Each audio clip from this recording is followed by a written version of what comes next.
или да се явиме пак пред тия люди. Моята жалба беше, почна като беше на почетък, оти Невилея няма македонци, оти падна на Александър империята и нагълтна земята и не остана нищо. Сетне са гърците бе там, а сетне дойдоха българите. Тая е голема лага. Голема лага да належат, да ня вземат, да ня крадат земята. И са цели тия, ще ня имат нашата земя. И сега, ако верваме, има македонци, от на почетъка на Александър, ако имаме история, първо за първо да се грижат държавата и църквата, да се явиме там, да си видиме вие да имат кораж да речат и там и пъшкат като гърчеше и пъшка македонците. Трябва ние да му поможем. Сетне, по този начин ние да си разбереме, да си бариме нашите корени. Нашите корени са отпред Александър. Да си бариме тия корени. Ако без корени не може да спасиме държава. Младината ще расте бара да знае, що има. Ако нямаме корени, какви македонци ки би име България и лъжемо, има земя Македония, България, родва, Гърко, вика истата, Сърбия, не знам, що лъже, или нашата държава и църквата, ки се спрямат здраво да застанат, имаме корени стари, ке спасиме държавата. Ако няма, джаба ни отиде цяла борба дур сега.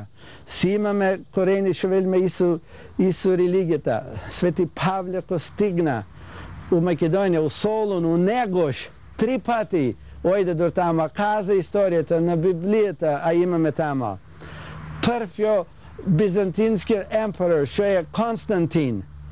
Македонец беше от Римската империя, армията ще беше кладен генерал на източката страна на Римската империя. Бизантин, Лапа беше селото, сега ще се вели Стамбул, Константинопол. Оттам се почна християнската вера с македонската сила. Да не забравяйте, римците и Колея, и Клавая, Каласием да и тепат християните. Сетна, евреите не насакая. Преко Македония под скришен събере людите там да си шоптат, да правят митинг, да си правят и потам излезе на цял свет християнството, ще цял свет го се радва от имат християнство, а може не сакат да го приемат, а отдека го взето християнство.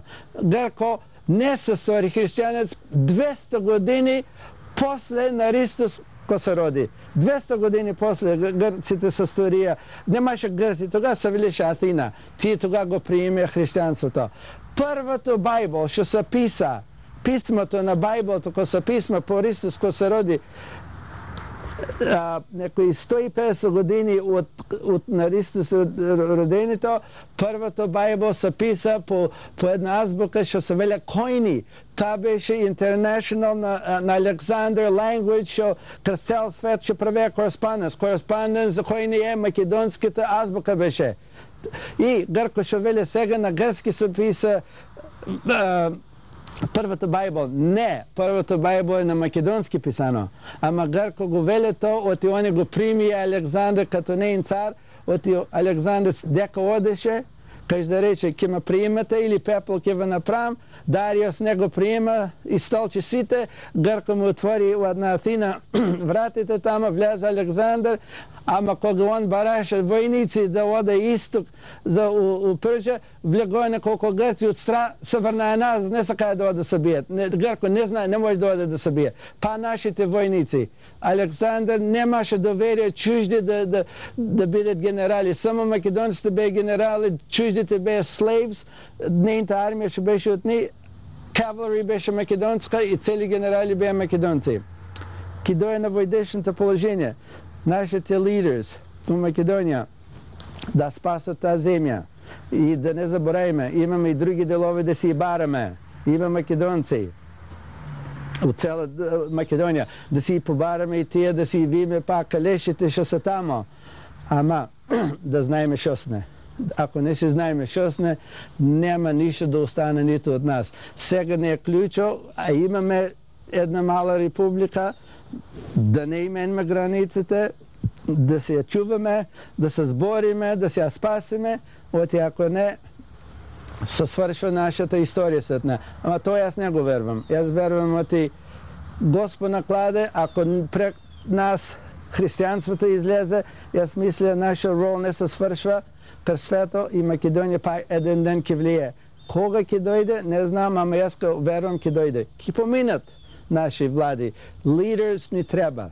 Не трябва други Александър. Ке се роде, ке има, ке се найдат, ке спасат Македония.